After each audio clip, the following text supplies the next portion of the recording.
ماشاء اللہ.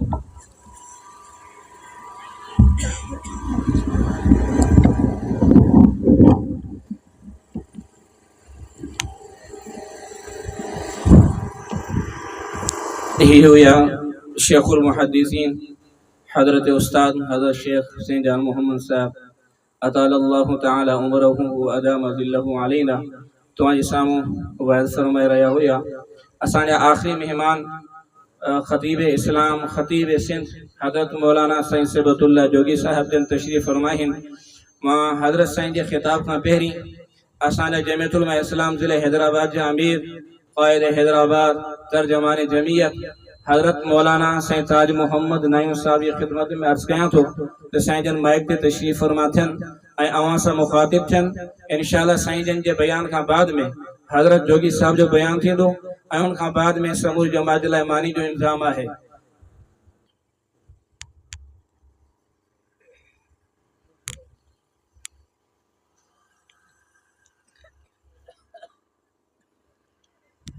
نحمدہ و نصلی علی رسولہ الکریم. بسم اللہ الرحمن الرحیم. قال اللہ تبارک و تعالی فی القرآن المجید والفرقان الحمید ان اللہ و ملائکتہ یصلون علی النبی یا ایہا الذین آمنوا صلوا علیہ وسلموا تسلیما. اللہم صلی علی سیدنا دوسری پڑھو. اللہم صلی علی سیدنا و مولانا محمد عبدہ و رسولہ. بسم اللہ الرحمن الرحیم. انا نحن نزلنا الذکر و انا لہ لحافظون. صدق اللہ العظیم.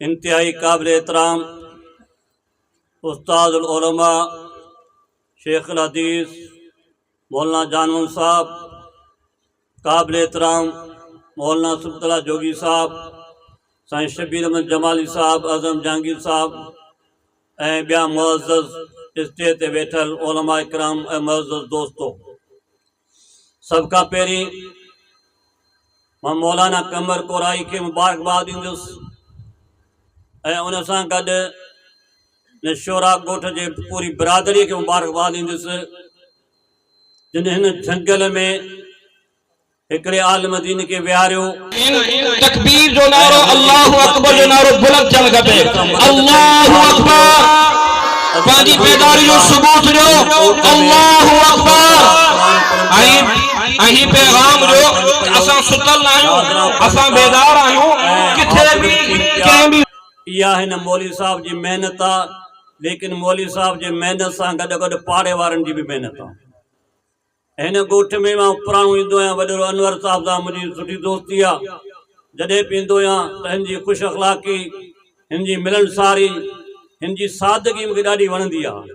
سادہ مانو سٹھا مانو سچا مانو اے جے محبت ڈیण وارا مانو ان کے ماں تقریباً مولانا قمر زما کورائی جو کو پروگرام مسکون کندو آیاں چو تے ہن جے ڳوٺ وارن جی محبت اے ہن جی جیکا سا اخلاص مجھے ڈاڈو پسند ایندو آ. تو مجھا دوستو ہر تعلیم جو پانجو فائدو آ. لمس میں تا پڑھو ان جو پانجو فائدو آ، زرعی یونیورسٹی میں پڑھو ان میں جو پانجو فائدو آ، میران میں پڑھو پانجو فائدو آ، سندھ یونیورسٹی میں پڑھو تو پانجو فائدو آ. لیکن سبین کا وڈے میں وڈو فائدو جیکو مدرسے میں قرآن پڑھن وارن جو فائدو ہے. قرآن جو سب کا وڈو فائدو آ. بیا سب علم ہتے رہجی ویندا. میران یونیورسٹی والے چھوکرے کے جو تو بابے جناز نماز پڑھائیں دو، ڈاکٹر کے جو تو پڑھائیں دو، زرعی یونیورسٹی والے کے جو تو پڑھائیں دو. لیکن جو کو پٹ حافظ ہوجے یا عالم ہوجے یا دیندار ہوجے پانجے پی جی جناز نماز پڑھائیں دو، قرآن پڑھن دو اے ان کے ختم بخشی دو. بیا ماحول یہ ہے تو بابو انا کھٹ تے ہوندو تو ہانے بابو ونجن وارا مال تقسیم کیے تھیندو. ہے بزرگ جے کے ہوندا تو بابو مجھو قبر میں ونجے پو ان کے بخشائے بو کیے. یہ قرآن وارن کی فکر ہوندی آ. مانو جڑے پڑھی ویندو مری ویندو آ تو قبر میں ویندو آ.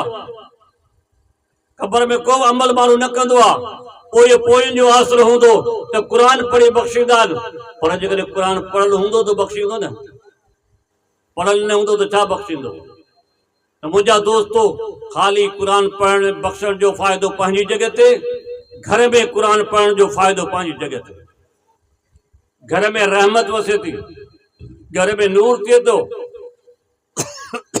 अॼु असां घर मां क़ुर कढी छॾियो आहे।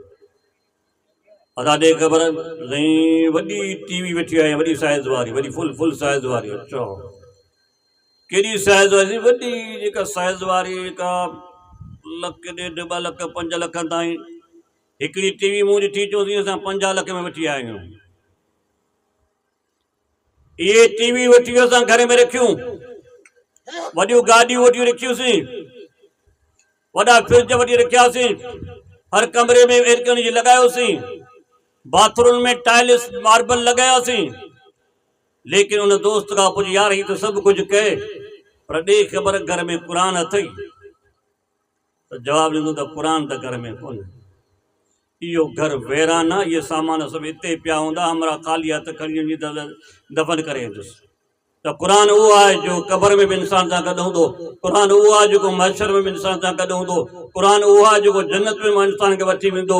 हदीस शरीफ़ में अचे थो, को माण्हू क़ुर जी का सूरत पढ़े थो, को अलहम्द पढ़े थो, कोई कुल अल्लाह शरीफ़ पढ़े थो, कोई यासीन पढ़े थो, कोई मुज़म्मिल पढ़े थो, कान का तिलावत करे थो। जॾहिं क़यामत जो ॾियारो ईंदो, अल्लाह ताला हुन बाने खे चवंदो, मलाइकनि खे चवंदो, हिन खे खणी वञो जहन्नम में।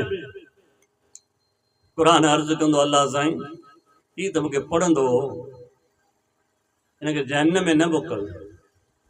या अल्लाह जेकॾहिं भला हिनखे जहन्नम में तो मोकिली त मूंखे क़ुर मां कढी छॾ।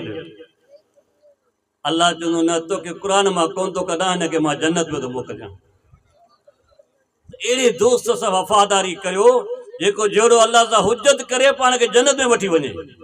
उन सां मोहबत करो, घर में क़ुर पढ़ायो, बचड़नि खे क़ुर पढ़ायो, घटि में घटि हिकिड़ो वक़्तु क़ुर रोज़ पढ़ो घर में। ख़ुदा जा बाना ता त ख़ुदा जे घर में रहमत वसे। अॼु मोहबत जी जॻह ते निफ़रतूं छो आहिनि, उल्फतूं छो आहिनि? क़ुर घर मां कढी छॾियोसीं। वापसि मोटी अचो, क़ुर सां दोस्ती करियो, क़ुर सां मोहबत करियो, क़ुर खां पढ़ो, त इंशा अल्लाह इहे साॻी घरनि में मोहबतूं ईंदियूं, इहा रोज़ी में बरकत ईंदी, उमिरि में बरकत ईंदी, सिहत में बरकत ईंदी। क़ुर सां यारी रखो, यारी रखंदो क़ुर सां। टाइम थोरो मां साईं जे लाइ टाइम छॾियां थो, त बसि इहा ई मां तव्हांखे अपील करियां थो त ख़ुदा जो कसम, अगरि क़ुर सां तव्हां यारी रखी त हीअ दुनिया बि तव्हांजी कामयाबी आहे। इंशा अल्लाह क़ुर तव्हांखे जन्नत में वठी वेंदो इंशा अल्लाह। अमाल अलबला।